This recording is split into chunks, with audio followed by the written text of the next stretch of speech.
మావోయిస్టులకి మరో ఎదురుదెబ్బ తగిలింది. పార్టీ సెంట్రల్ కమిటీ సభ్యుడు రామ్దేర్ మజ్జీ ఇప్పుడు పోలీస్ ఏటు లొంగిపోయారు.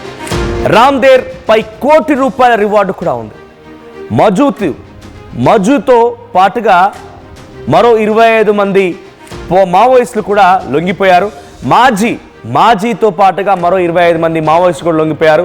ఛత్తీస్గఢ్, మధ్యప్రదేశ్లో ఇప్పుడు ఈ మావోయిస్టులు లొంగిపోయారు. ఛత్తీస్గఢ్ సీఎం విష్ణుదేవ్ సాయి ఎదుట లొంగిపోయినటువంటి వారు కొందరైతే అటు మధ్యప్రదేశ్ సంబంధించినటువంటి ప్రాంతంలో కూడా మరికొంతమంది లొంగిపోయారు.